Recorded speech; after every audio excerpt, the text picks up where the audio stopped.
Hey guys, it's Eddie here from Dilleen Property. Today I'm doing another video just to share my thoughts about the topic of properties having that high yield and low growth.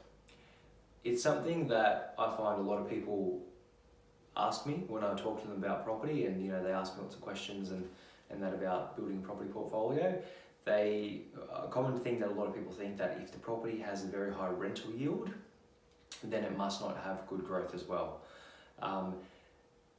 It's something that I found with building my portfolio. That's a very incorrect statement. Properties that have high yield can often have the same amount of growth with properties with low yield, sometimes even more growth than that. And I'm going to, share with you some of my experiences. So the first property I ever bought was about an hour to an hour and a half north of Sydney. And people from the get-go, even like some of the people that I was talking to that was actually selling the property, like the real estate agents and around the area and the property managers and that kind of thing. This was about 2010, roughly. I bought a 2-bedroom unit for about 140 grand roughly. It was 138,000, and at the time it rented out for $220 a week. So we'll use the board to our advantage today. So the property I bought was $138,000 back in 2010, right? The property rented out for $220 a week. So just off the top of my head, it was roughly around a 7% rental yield. Yeah, it's probably 7 point something, but whatever it is, we'll just say 7%. When I was going to buy this property, let's just say this is the property here. I was 18, turning 19 years old. Everyone said, this property, it's got a good rental return, yes, but it's not going to have a lot of growth. And the fact is that I bought this property in 2010, end of 2010.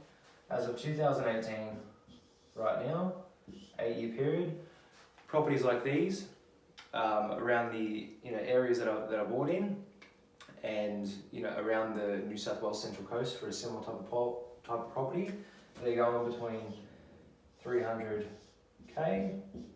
to 350k. Oh, that's a dodgy looking K. But yeah, so that's reality. That's what actually happened. And so I bought the property for 138,000. 8 years later, it's worth 350,000. And that just proves that if it's got a high yield, it must have low growth. That's obviously didn't happen in this case.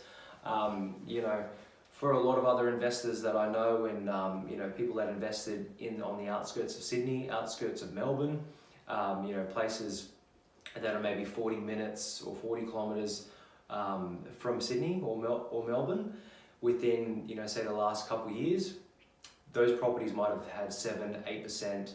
If sometimes 9% rental returns. Could have been a townhouse or a unit for this example. But a lot of people said back then that they wouldn't grow in value, and the fact is that they've jumped up in value, and the majority of the properties have doubled in value within Sydney and Melbourne and on the outskirts. So those lower affordable properties that most people didn't want to touch back in the day, they doubled in value. And the ones that had really high rental returns, they've are those same properties, and they've grown in value. So they had, what I'm trying to say is, just because a property has a high rental yield doesn't mean that it's going to have a low growth. A lot of different things come into the scenario, and I only like buying properties that are within capital cities. So I bought an hour and a bit north of Sydney. I bought in Brisbane. I bought in the Gold Coast. I bought in Adelaide. I bought in Cairns. I bought lots of different states.